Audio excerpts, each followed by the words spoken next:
This is James Luxon, delighted to joined with Christian Thun. Christian, how are you?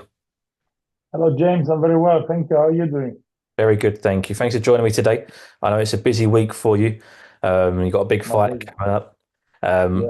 I want to start with the weekend's action just gone. Obviously, you're a heavyweight and you've been in the gym with all these guys that have been involved at the weekend. So I'm going to start with Anthony Joshua and Daniel Dubois.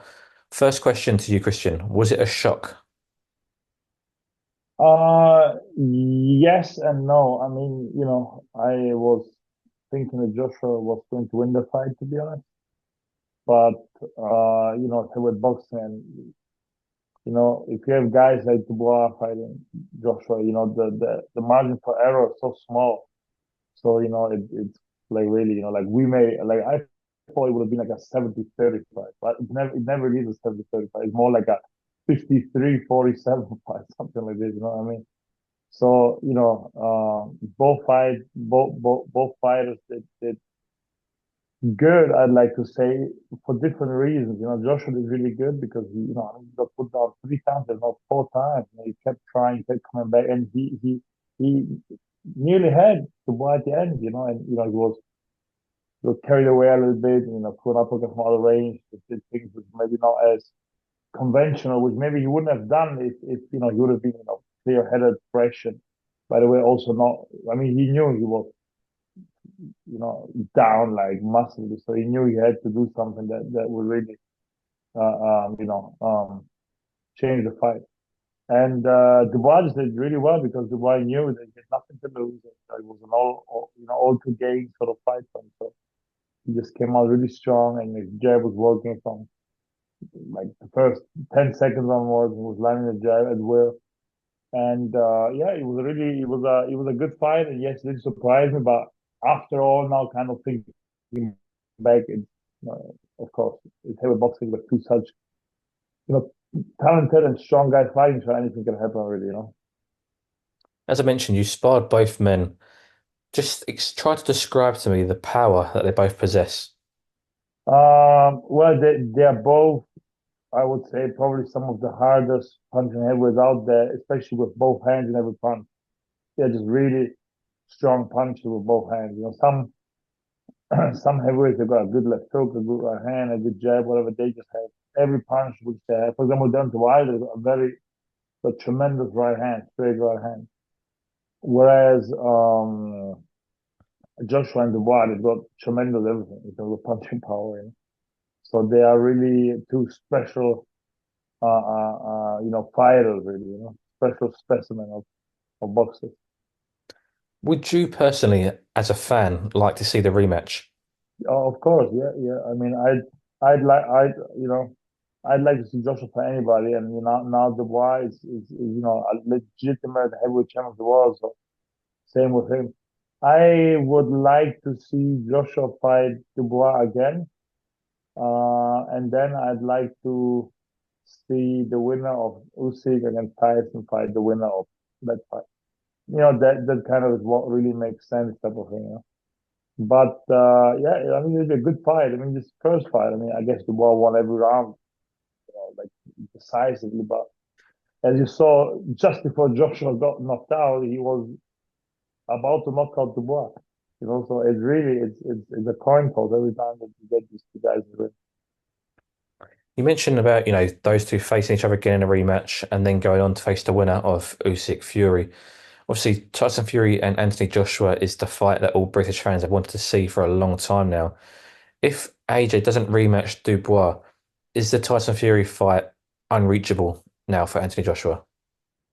If AJ doesn't beat Dubois, you mean? Hmm. Um, you know what? AJ Tyson Fury will sell even like 15 years time. It's just such a big fight. And by the way, it's not like Tyson Fury just on a winning streak. He's looked averagely bad against Ngannou in a 10-round fight, which some say he lost against the UFC fight. I believe he won every round, but these 2 rounds he could put down. So I believe he won the fight, but still, he certainly didn't shine in that occasion.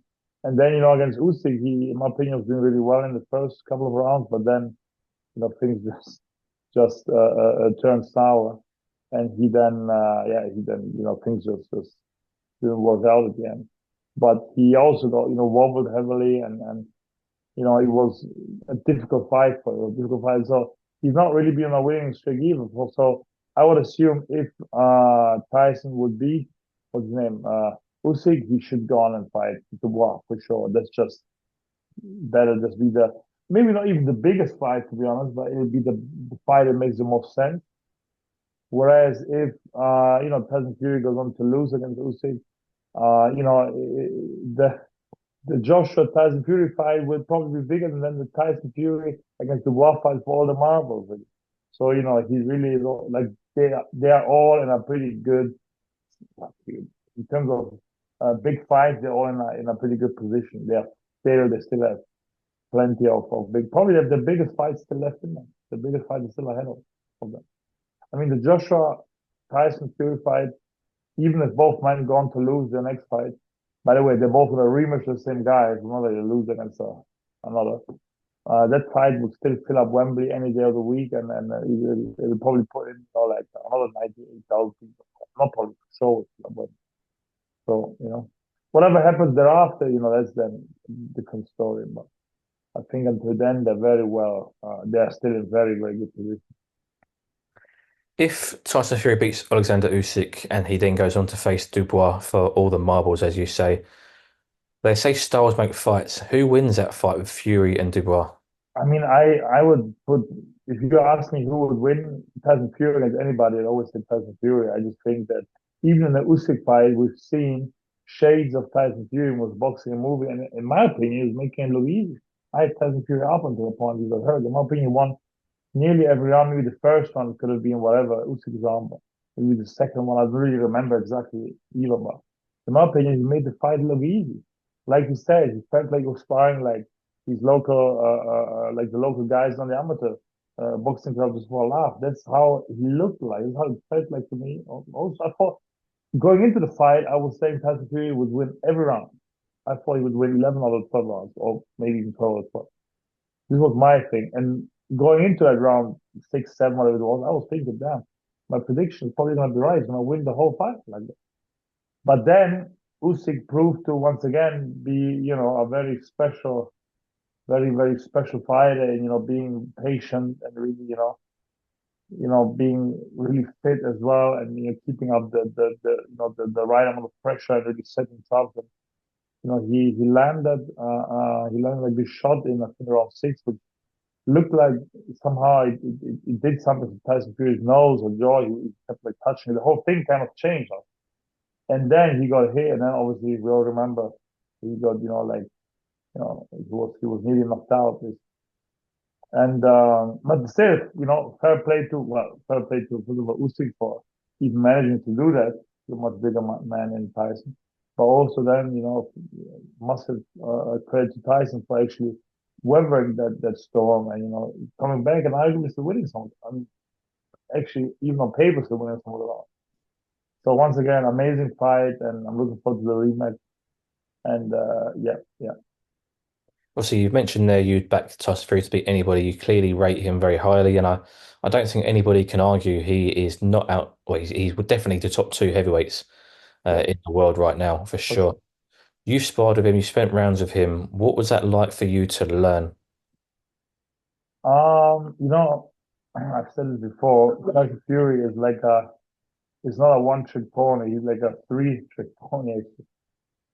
He's got really a couple different boxing styles, so he can come there and be like the Tyson, too fast, too slick, too furious, whatever he used to call himself when he was, the like Peter Fury, Tyson Fury style, which in my opinion was the best. Then he's got that same style in Southpaw, which he kind of does similar things. He leans back even more and he flicks the jab. And it's a complete nightmare that style. And then he's got the Tyson Fury, I guess 3.0, whatever you want to call it, the Sugar Hill-esque Tyson Fury, where he kind of keeps his hands and really unloads big, like 1-2, step back 1-2, and really unloads big shots. You never really know which Tyson you're going to encounter. So and that's the thing, and by the way, we've seen this Tyson Fury we've seen all three of these Tyson Furies in recent fights. It's not like he hasn't been. Look, when I mean, Bucks didn't want to switch to Southpaw for some time, or Derek, or even for both fights. They just don't remember. But he was really, doing a lot of the Tyson Fury 1.0 and then Southpaw-esque Tyson Fury, and then we still saw him do this latest version of Tyson Fury with Sugar, where sitting down more his punches with his hands up and 1-2, 1-2, and just that more like boxer punches for Tyson. And yeah, so to answer your question, it was so an unbelievable experience to spar with him and learn from him, train with him, be around him. It was great. It was great. Was there any piece of advice that Tyson gave you personally that stuck out for you and stayed with you? Yes, he said, fight the boxer, box the fighter. I still remember this very well. We're actually sparring with some other guy. He was a very, very, very good Olympic medalist boxer. Actually, I'm gonna say his name, Ivan Ditchko. It doesn't matter. And he was, I guess, outboxing me a little bit. And then I just stuck it on, and Tyson said, he came to my corner and said, fight the boxer, box the fighter. And then I I, I fought the boxer, Ivan Ditchko.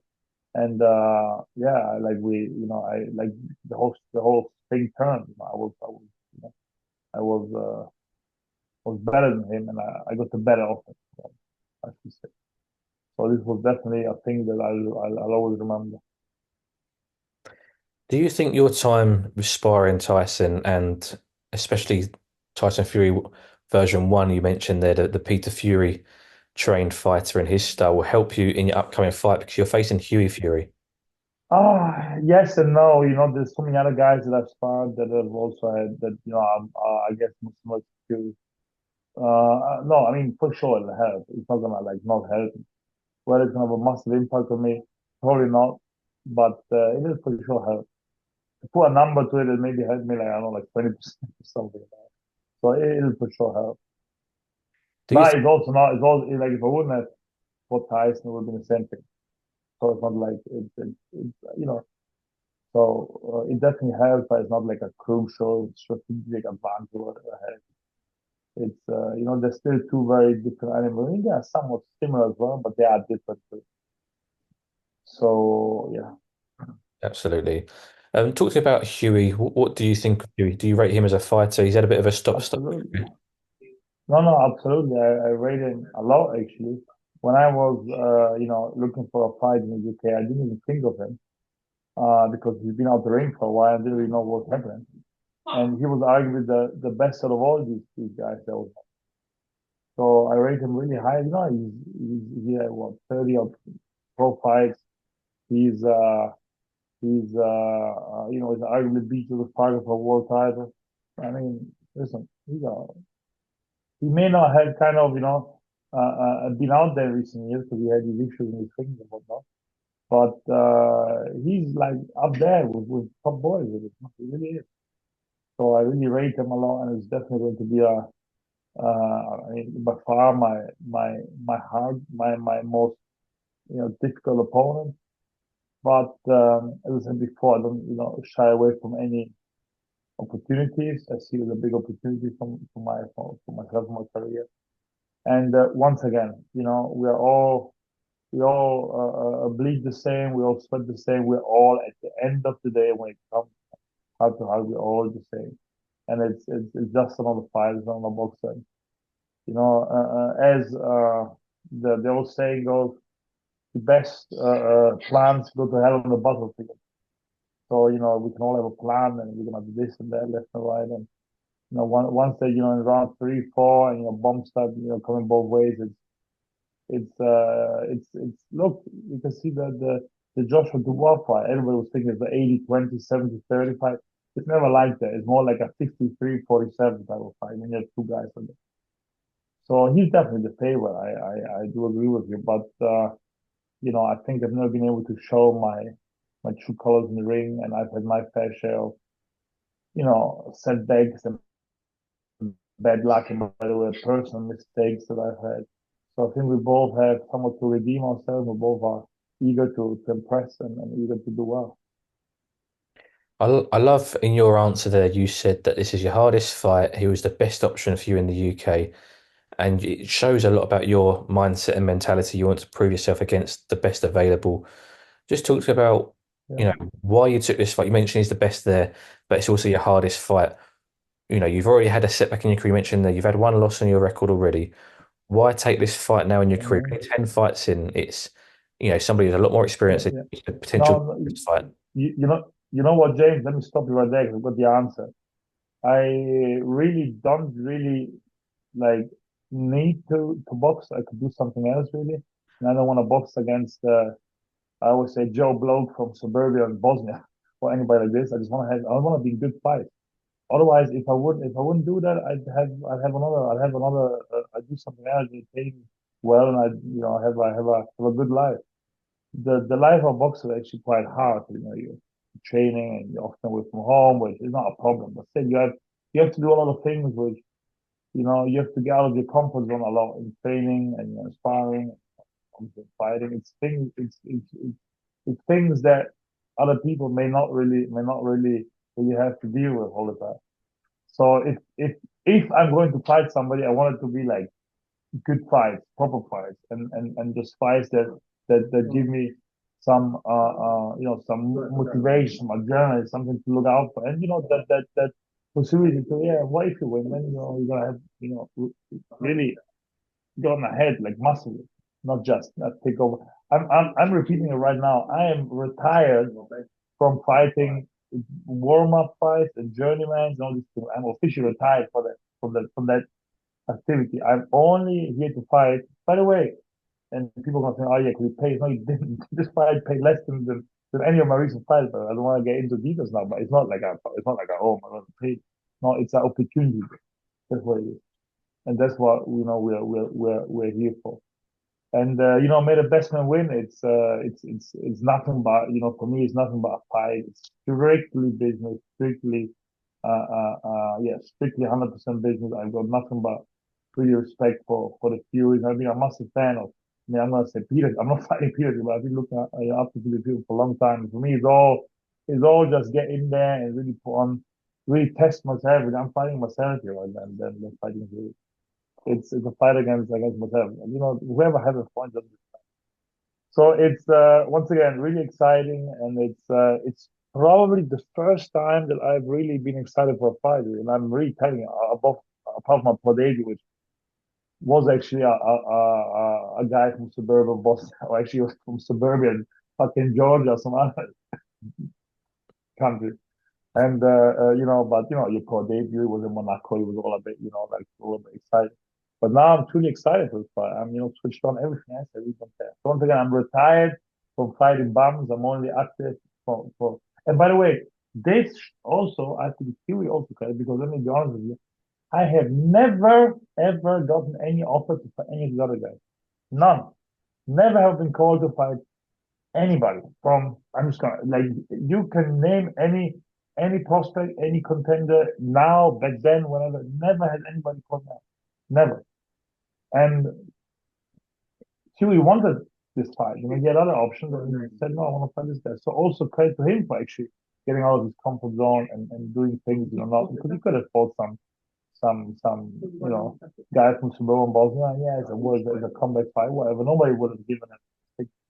This way. So yeah, that's my kind of point of view.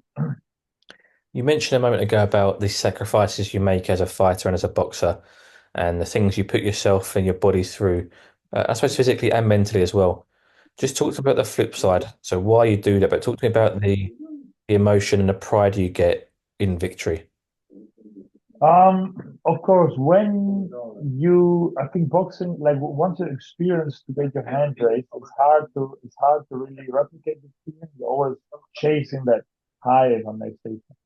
It's really like a drug. You're always chasing it. I still remember when probably the most epic time, the most epic experience in my life, beyond my daughter being born, was when I had my first amateur fight, which I lost, and then I won my second fight exactly against a kid called Billy Barwise at the Working Man's pub in East Ham, in East London, and we had a crazy brawl.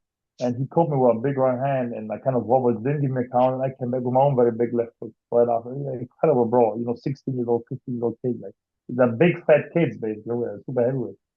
And then it was a close fight, and the judges gave me the fight. That feeling will go down in history. I remember that feeling on my deathbed, and you're always chasing that high, if I may say so, because nothing else kind of comes close. And obviously then you win your second. Then it gets kind of this feeling settles down. Obviously, when I get bigger things, bigger things, bigger things. This is why if I fight now some journeyman, I get my hand raised. It's not you bet you like whatever, like you barely get any any any high of it. Whereas if you end up beating the likes of Hughie Fury or something like this, you'll probably get a pretty decent high. I hate to use the word high because it's just maybe a bit, counterproductive. That's what it is.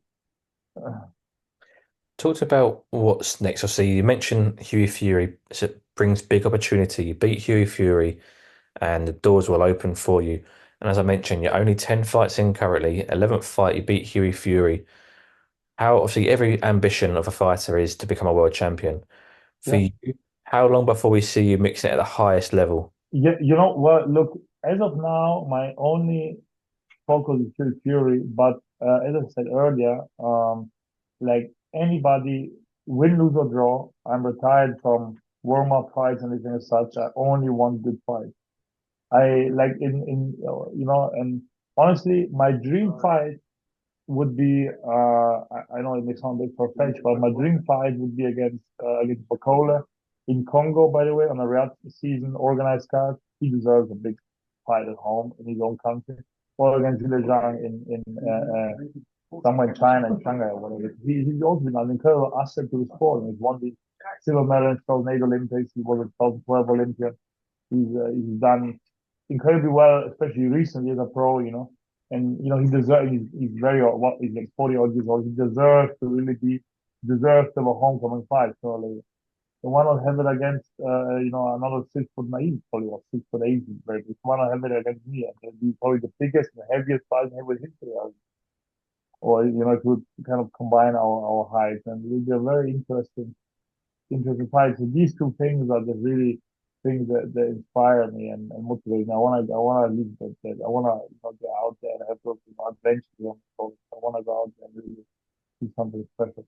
Titles and all the stuff, of course. Titles are I said it recently. I think it's a good way to kind of put this kind of thing to explain this.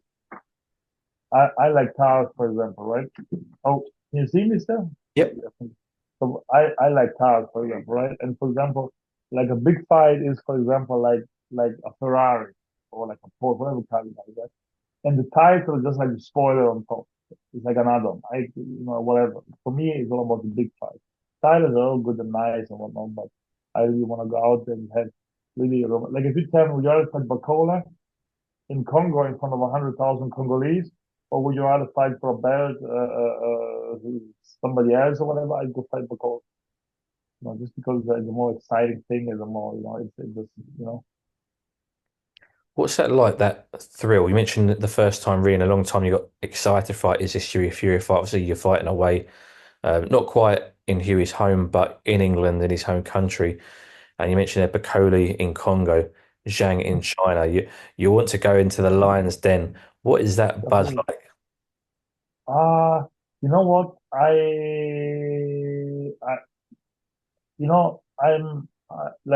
I'm sure that if we go to China or to Congo fight, we fly home, whatever happens, with a whole bunch of Congolese or Chinese fans. This is my view kind of way. It's not to go out there and. I mean, of course, of course, you'll steal the show and win and whatnot, but it's all about the the excitement. It's all about the build up and stuff. And that's really what it's all about. And now we've seen that with the Saudi, especially with Jackson to Turkey, we've seen that these things are possible. And you know what? People say, yeah, you've got money in there. Yeah, but you know what? To do things like that, to even, to organize big events like we just had here at Wembley and do all the Riyadh season things, you not only have money, because you can't get people with money, but you need to have the vision and somehow the skill, the know-how, the team, and the infrastructure to really execute all this stuff. So not only does he have money, but he also has an incredible vision and an incredible skill in making all these things happen. So, he is officially the savior of boxing. We've seen boxing in the past couple of years. Not really on decline, but we've seen it really become more niche and niche and niche and niche.